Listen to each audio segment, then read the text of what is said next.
it's not all about just passive investing or anything like that, although this is path to passive. It is about what can you do to be on great teams, which is why I give you some different examples. Now, if your whole thing is about just investing your money to make money, absolutely, you still want to be good at underwriting some deals, need to build some of your own network and be detail oriented.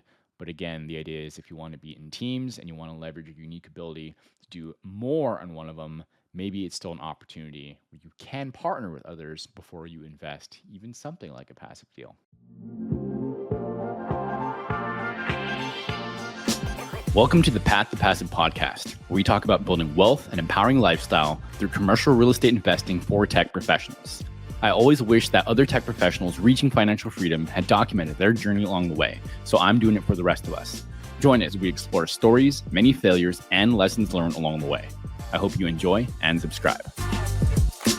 All right, what's going on, ladies and gentlemen? Today I want to talk about the idea of your unique ability and leveraging partnerships. Really, it's more focused on unique ability, but I throw leveraging partnerships in there because I'm such an advocate for that strategy by Dan Sullivan on who, not how. And today I'm going to be talking about how you can leverage your unique ability to become a more successful real estate investor, to be more successful in your tech career, more successful in really anything that I can think of, and applies to so many areas. And I'm not blowing smoke here. I think that this is a really powerful concept, and it was something that really helped me. And I'll talk to you a little bit about that here and why. And so we're going to be talking about unique ability, also how to identify your unique ability, why it matters to you, and how to align unique ability or really your strengths to the right strategies and partnerships to, build wealth, generate income as well, which is the basis of really this podcast, right? Learn new strategies, learn tactics, learn mindset, learn about ways that you can grow as a person while you develop your streams of income too. So that's what we're talking about today. And that's really what's been on my mind here too. In the coming episodes, I've got some stories, more stories I'm going to be sharing. But as we dive into what unique ability means here and how to discover it, understand it, this is really part of an education series that I'm putting on. I've started to put together a number of different series now. I've got things like, you're going to be seeing some case studies that are popping up, educational, like directly on here's what and why and how to do a thing from me and not specifically from guests on particular topics. So case studies, some education, and yeah, so things such as that. So I've got these mini series that are coming out. Anyway, back to the main points here. So let's say, just setting the stage here and getting some background is maybe you felt overwhelmed by a lot of moving parts, whether that's investing, your job, from, thinking about, oh, I've got project management, I might have development of this, I might have communicating different stakeholders, and so forth. Or if you've been diving into the investing world, thinking about, okay, analysis, right, to managing analysis of properties, to communicating with many people, to building your network and so forth. And so I want to address some of that and how I've been addressing this along this journey. And in this episode, I want to talk to you about what you can focus on and what you can do best and let others handle the rest.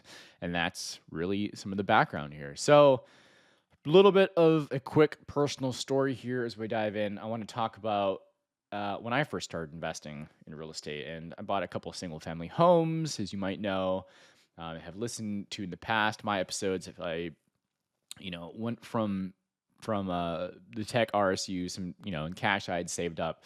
I bought some single family homes, was doing that for a bit while still focusing on the career, learned about multifamily, learned about, wow, I can be part of these general partnership teams. I can, the different roles that were there, like capital raiser, capital allocator, like being someone that does asset management, being someone that has the the loan guarantor, someone who is brings net worth to really help sign on a loan, which is like millions of dollars usually as it goes, and just these various roles, right? And that's and then it kind of goes from there.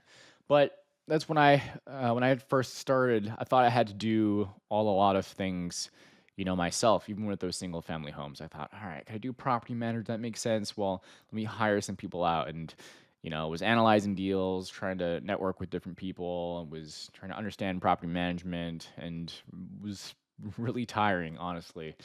Um, and it's good to learn. It was good to learn to jump through, go through the ropes to understand a lot of it. But you can probably relate that I wasn't good at all of it. And so it wasn't a little bit until further down the line where I was looking at being part of these, teams from, for multifamily. Really, is that I had to really take a hard look at myself and think about, okay, what am I good at? What do I like? What are the resources do I have? What do I really want my lifestyle to be like? And how do I want to shape this for myself? And so, as I started to increase my entrepreneurial experience or entrepreneurial age, really, I really the experience, I came across Dan Sullivan's concept of unique ability, and that's unique ability, UA for short.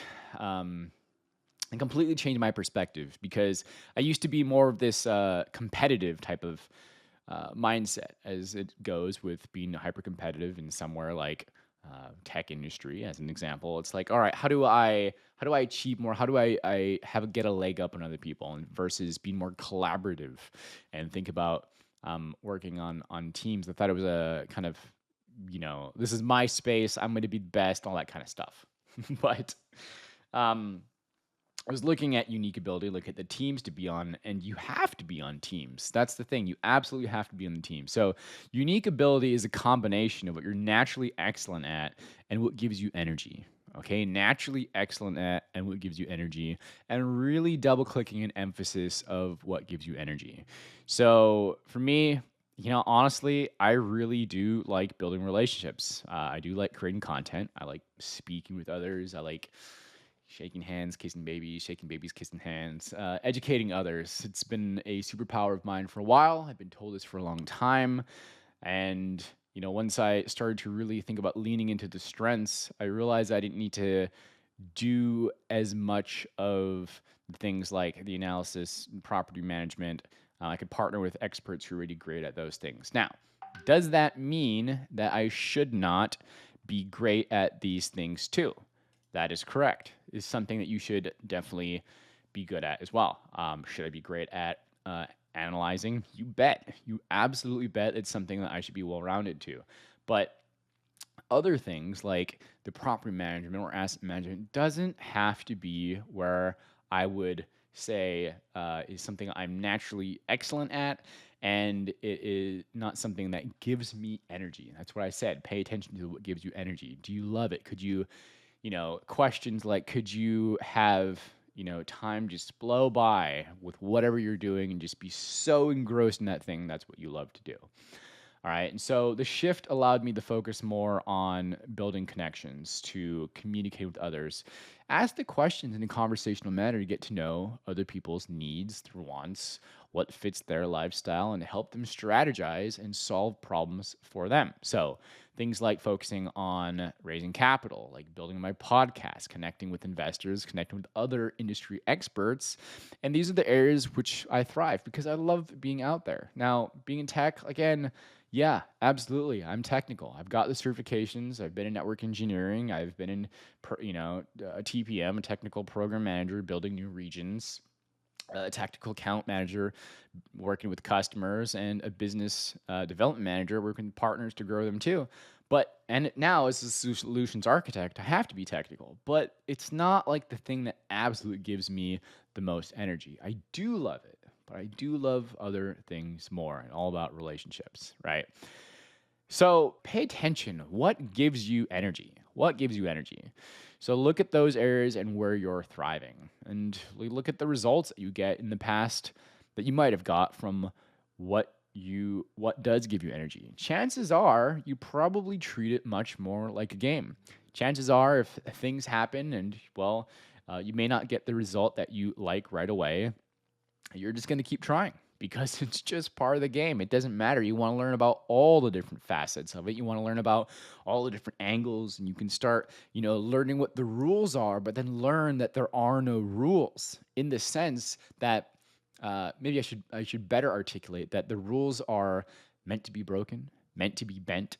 And what I mean by that is it's one thing to learn, how the rule of a game is, but how can you start to be creative with it? It's not breaking it or anything, but it's how can you be creative with it is a more appropriate way to say it. So that's kind of an overview there. And so some of the lessons I wanted to share is it is really important to know thyself here, know yourself here, learn what your unique ability is. And you start by reflecting on what you're great at and what energizes you, right? So think about tasks or activities. Tasks, things that you enjoy, activities where time flies and you just feel your best. So pay attention to those things. Tools like um, Strengths Finder or the Kolbe Index are two different tests. So Strengths Finder, I think that's Clifton. And then, so Clifton Strengths Finder as well as the Kolbe Index are super helpful. And those are two tests that that are actually part of the unique ability process. You can go and get. They're each like I think Colby's like $40 or so, and I think Strengths Finders is somewhere around the same. So they'll give you some great data points, and each of them offers different things it tests on. And so I suggest doing both. Of course, if you want to go through some more basis and background of unique ability, the book I think is like $40 and there's a worksheet, but going through each of these tests will start to give you some data that you're going to use to go through the unique ability process anyway. So, if you want quicker things, have a look at either Clifton Strengths Finder and the Kolbe Index. And if you want to go through the whole process, definitely go ahead and get that book, that process, Unique Ability by Dan Sullivan. Check it out on Amazon. You can go direct to his site as well. But that'd be that first one. The second one is map your unique ability to things like real estate investing. Okay, investing, real estate investing, whatever. And so once you've identified your strengths, align them to the key aspects of investing, right? So some questions just to think about here is, are you analytical? Focus on underwriting deals, doing the analysis of deals. Are you a great communicator? This might be somewhere where you might consider building more and more network, build relationships with, other investors, other people, and maybe you can go on deals together as an example. Are you detail oriented? Is it such a way where, you're part detail oriented and you enjoy looking operations? Well, maybe it's something you want to think about. You could do more of being part of asset management, property management, something to consider. So different ideas to think about, being more analytical, being more of a, communicator, and being, maybe sales tech or something like that. Maybe you want to connect and build that great network. And again, detail oriented with some operational background. Consider something like asset management too. So it's not all about just passive investing or anything like that, although this is path to passive. It is about what can you do to be on great teams, which is why I give you some different examples. Now, if your whole thing is about just investing your money to make money, absolutely, you still want to be good at underwriting some deals, need to build some of your own network and be detail oriented. But again, the idea is if you want to be in teams and you want to leverage your unique ability to do more on one of them, maybe it's still an opportunity where you can partner with others before you invest, even something like a passive deal. So, some things to think of. Next one is build partnerships to complement your strengths. Kind of alluding to that already, but just a reminder, you don't have to do it all. So, if underwriting or analysis isn't your strong suit, partner with someone who excels at it. Investing is a team sport. Say that again. Investing is a team sport, right? And so the best investors know how to leverage other skills. If you're hearing that in the back of your head and you're thinking, well, I have to do that in my tech job as well. Yeah, it's the same skills. They will cross over. And I've been saying that on different episodes time after time. And so I'll say it again here. It's that it's all a team sport. Yeah, you have to work with industry professionals, your tax, your asset management attorney, your you know, people that might be different operators to other investors to get out there and shake some hands. And so get to know the landscape, get to know what's going on. And that's just how this is. But the thing is you just got to start. I gotta remind you there because it's something that I had fumbled over a little bit myself is just get started. Let your actions be some of the education versus learning, and getting ready to get ready, right? We won't want to be in this perpetual let me get ready state. It's what do I need to know enough. Okay, check. Am I good at those things? And then move forward from there. So number 4, stay in your zone of genius. All right. Do more focus. The more you focus on your unique ability, the more energy and momentum that you will build. So, delegate or outsource tasks that drain you, whether it's through virtual assistants, property managers, other team managers, other tasks, that aren't something that squarely onto the thing that you love and you excel at. So, and if they're most of the things that you're on right now are things that you have to do, think about the things that you don't have to do. Think about some of your admin. Think about some of the initial research. Think about things that might not be investing related at all, but it could be your own personal email, could be your calendar, could be your laundry, could be, I don't know, things like that as an example. So, some practical things here. We're down a list of tasks that you enjoy and excel at versus those that you dread. So it gives you an idea of the things that you love, you look forward to, the things that you don't, what things do you actually have to do, what things could you outsource to free up time or, to free up time. And think about that. If you have an hour or two saved, what could you do with that time instead? So I'm not just saying go and invest and have someone else do it and you watch TV or something. I'm saying, okay, what do we do with our time instead that creates more value for ourselves, for our family, for our relationships, etc. So, as an example, and I'm mentioning some of this here. I'm going to say use tools like Loom and Notion to streamline delegation.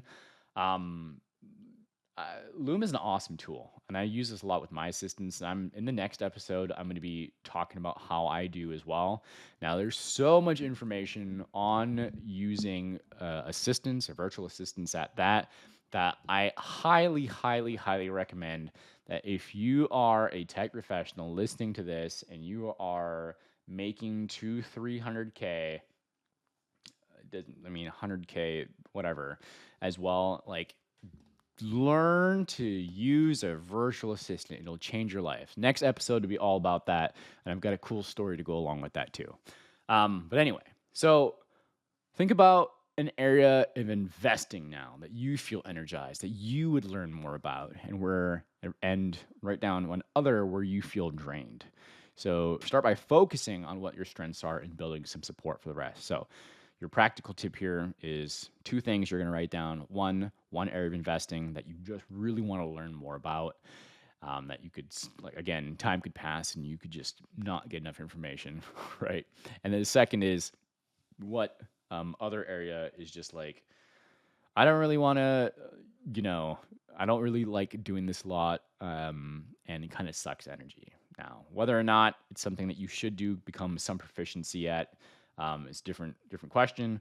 Again, opportunities for partnerships, etc. But again, just kind of knowing that about yourself gives you a good idea. All right, so number 5 here, section 5 here is about future plans or actions. So here's the thing. If I were putting out a number of steps for you to do, it would be to take this, the strength assessments. Again, that's the Clifton Strengths Finder and the Kolbe Index. Both are really awesome. I look at them frequently. And so do those strength assessments, identify some of your, to get some data about yourself so you can, lean to, get an idea about your unique ability. Map your strengths to specific areas of real estate investing. You can even do this bonus points for your tech role as well. It might give you some insights on where you would want to grow and or why is it that you like certain parts of your job already. Also, side benefit, probably give you some good insight as to why you get along with certain people too in your relationships. All right. Here, then build a team or partnerships to fill gaps where you're not as strong or not as strong or just don't like as much. So building that team around you. And also here, experiment with small steps, delegating one task or partnering on one deal. So in this case, again, it could be if you know what you're good at, what you like, finding partners to help complement that, and then vice versa. If you're using something like an assistant as well, it could be what else could you vend out that won't be giving you energy too. So if you go through this process, and I hope you do, spend the time here because these soft skills, but necessary skills, I want to hear about it. So let me know if you've discovered more about this. I'd love to hear about it, answer any questions you have. You can connect with me on LinkedIn, Instagram. Love to chat there as well. But I'm really curious about the different profiles from Kolbe or Clifton and what insights you get and how you're applying them in your tech role as well. Of course, tech, investing, whatever. Let's talk about it all. But I think this stuff's really fascinating. Not to geek on it too hard, but here's the thing. This has been a quick episode, but a really big deal. Please spend the time. This doesn't have to be perfect the first time you do it. Dan Sullivan talks about that too. You can do this quickly in a matter of a day or two, or you can, and at least getting some information about yourself. But as you apply it, as you learn more about it, you're going to, get more and more feedback, and it's going to be iterative over time. So look, if this episode inspired you to discover unique ability, please go and do it, and let me know. Let me know. Tell me how it has inspired you, how it's changed the way you think about things. Secondary, if it's been helpful for you, I'd love to get a review on the podcast as well. I'd love to, if you leave a comment, I'd love to have you subscribe, drop a comment or a like as well. Please make sure to hit the notification bell so that you get additional episodes as well. And send it on to someone who could benefit from focusing on their unique ability too, so that we can help each other grow. So quick takeaways, and then I'm out of here. Quick takeaways is discover unique ability, map those unique ability out to your investing and tech, build partnerships, and stay in your zone. Stay in your zone of genius by delegating, outsourcing tasks, and building those partnerships. So quote of the day before we go is unique ability is where your greatest passion meets your greatest skill. Lean into it and you'll unlock incredible possibilities in investing and beyond. All right, that's all I have for today. Appreciate you. Thank you so much. And I will see you on the next episode. Take care. Bye. Thanks for joining us on another episode of Path to Passive. We love connecting with our listeners and those on the path to architecting their wealth and improving their lives. Feel free to let us know what topics you'd like to see in future episodes. Get in touch with us through email or Instagram. See you next week for a new episode.